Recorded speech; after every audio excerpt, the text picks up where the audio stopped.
இப்போ ராதிகா கோபிய பார்க்கறதுக்கு வராங்க. ஸோ அங்க பார்த்தீங்க அப்டின்னா, நான் இங்க தான் நல்லா இருக்கேன்.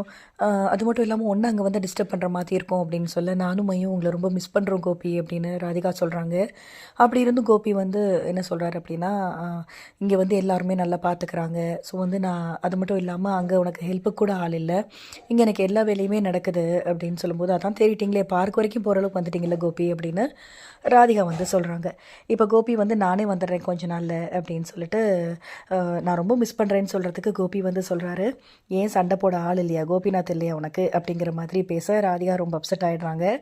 அதுக்கப்புறம் நான் கிளம்புறேன் அப்படின்னு ராதிகா கிளம்பும் போது, உனக்கு நீ இங்கே வரது கோபிக்கும் பிடிக்கல, பேசாமல் உன்னை டிவோர்ஸ் பண்ணிடுறேன் அப்படின்னு ஈஸ்வரி ரொம்ப ஈஸியாக ராதிகாட்ட சொல்ல, ராதிகா ரொம்பவே ஷாக்கிங்காகிறாங்க. அது மட்டும் இல்லாமல் ராதிகா கையை பிடிச்சி வெளியில் கொண்டு போய் ஈஸ்வரி விட்டுட்டு வந்துடுறாங்க. இதெல்லாம் பார்க்குறாங்க பாக்யா, அவங்களுக்கு ரொம்பவே சங்கடமாக போயிடுது. அடுத்ததாக செலியன் வராரு.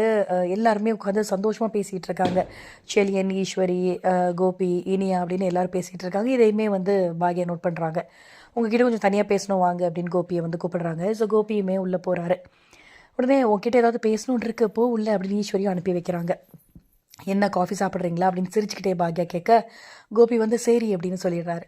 உடனே சிரிச்சுட்டே காஃபியை போட்டு பாக்யா கொண்டு கையில் கொடுக்குறாங்க. கோபி கையில் காஃபி சர்க்கரையெல்லாம் போதுமா அப்படின்னோன்னே பர்ஃபெக்ட் அப்படின்னோன்னே, நான் இதை மட்டும் பர்ஃபெக்ட்னு சொல்லலை, நீ என்னை கேட்கும் போதே ரொம்ப ஆறுதலாக இருக்குது, எப்படி இருக்கீங்கன்னெலாம் கேட்குறீங்க, எனக்கு ரொம்ப சந்தோஷமாக இருக்குல்ல, எப்போ உங்கள் வீட்டுக்கு போகிறீங்க அப்படின்னு சடனாக பாக்யா கேட்க, இது உங்கள் வீடு இல்லைல்ல, நீங்கள் தாலி கட்டின ஒய்ஃப் அங்கே இருக்காங்களே, எப்போ போகிறீங்க, நானும் நீங்கள் என்றைக்கு போவீங்க, நாளைக்கு போவீங்க அப்படின்னு வெயிட் பண்ணிகிட்டே இருக்கேன், போகாமல் எங்கே இருக்கீங்க, என்ன அர்த்தம், இந்த வீட்டுக்கு உங்களுக்கு என்ன சம்மந்தம், அதான் எப்போ வேணான்னு தான் போயிட்டீங்கல்ல, அப்புறத்துக்கு இன்னும் இங்கே உட்காந்துருக்கீங்க அப்படின்னு ரொம்ப ஸ்ட்ரைட் ஃபார்வர்டாக பாக்யா கோபியை பார்த்து கேட்குறாங்க.